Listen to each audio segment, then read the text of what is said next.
What's up everyone, aqui é o professor Marcelo e hoje eu quero trazer mais um e-mail para você de uma aluna.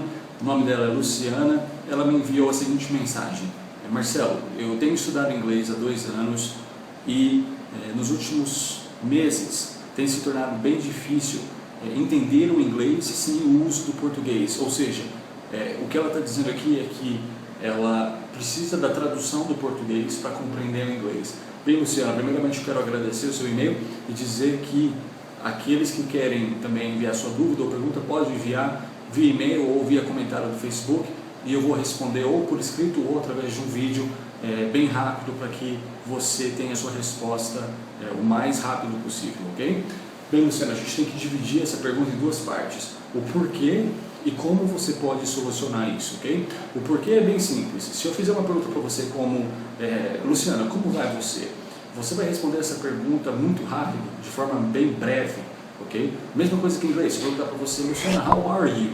Okay? Você vai responder, I'm fine, thank you. Você não precisa de um tempo de raciocínio muito longo para responder essa pergunta. Por quê? São 2 perguntas que são ensinadas para você desde quando você é criança, ou no caso do inglês, desde quando você inicia o seu trajeto dentro de uma escola de inglês. Então, nesse caso, você tem muita facilidade em compreender o vocabulário usado dentro dessa frase.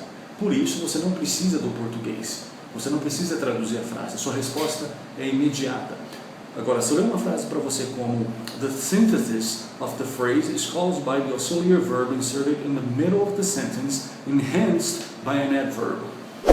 Muito mais complicado, certo? Então, você está se deparando com uma frase onde existe uma terminologia muito mais complexa, onde tem, de repente, palavras que você não conhece, que você nunca viu antes, e por isso que você, de repente, vai usar o recurso da tradução. De repente não, com certeza, né? Então você precisa da tradução. Agora, há uma grande diferença, Luciana, entre não conseguir e não querer, ok? O que eu quero dizer com isso é o seguinte: muitas vezes nós preferimos involuntariamente ou voluntariamente ficar na zona de conforto, ok? O que eu quero dizer com isso é o seguinte: tudo bem, já que eu não entendo, então eu vou usar o português como recurso, e não é esse o procedimento correto, ok? Agora, como que você pode solucionar isso? Como que você pode aprimorar esse aspecto do idioma? Bem, a primeira coisa, o que eu tenho a dizer é no pain, no gain, ok? Eu lembro quando eu jogava vôlei nos Estados Unidos, no high school, e primeiramente, né, de início eu fiquei bem empolgado em entrar no time, mas a minha empolgação durou pouco, porque eu fiquei na reserva um longo tempo, até um dia que eu fiquei de saco cheio e falei com o técnico, Coach, I want to play, I want to get on the court, né? E eu lembro até hoje que ele falou assim, olha, no pain, no gain, ou seja, sem dor, sem ganho, sem esforço, sem ganho. Ele falou, o que você está fazendo até agora vai garantir para você um lugar no banco, é o máximo que isso que vai acontecer. Se você quiser entrar naquela quadra e jogar vôlei, você tem que fazer mais. Então eu quero passar essa mensagem para você, Luciana. De repente o que está acontecendo você está vendo a consequência do seu problema, ok? A consequência da causa real do seu problema, né? Ou seja, o seu problema não é o hábito de traduzir. Isso pode vir a se tornar um hábito, mas o seu grande problema, a causa, a raiz do seu problema é a carência de vocabulário, ok? Porque uma frase como how are you, você já domina todo o vocabulário, então você não precisa traduzir.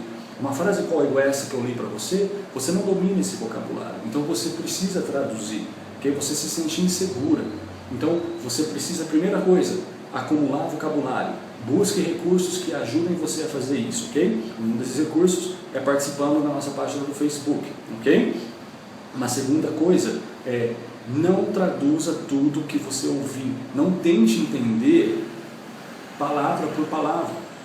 Tente pegar o contexto, frases, grupos de palavras. Isso vai facilitar muito mais. E terceira coisa, um erro grotesco que muitos alunos cometem, meus alunos fazem isso toda hora, e eu dou bronca neles toda hora, traduzir tudo aquilo que o seu professor fala, ok? Muitas vezes eu faço uma pergunta para o meu aluno e ele quer traduzir aquilo que eu perguntei, então eu brinco com ele e falo assim, eu não estou ensinando você a ser tradutor, estou ensinando você a falar o idioma, ok? Por que eu falo isso? Porque se você fizer isso, você vai apenas reforçar a sua insegurança e você nunca vai ter a segurança necessária para escutar inglês e falar inglês. Você sempre vai precisar do português como um auxílio, ok? Então arrisque. O máximo que vai acontecer é seu professor falar novamente a frase para você, ok? Então fica essas 3 dicas, tenha isso em mente e lembre, no pain, no gain. 5-Minute English.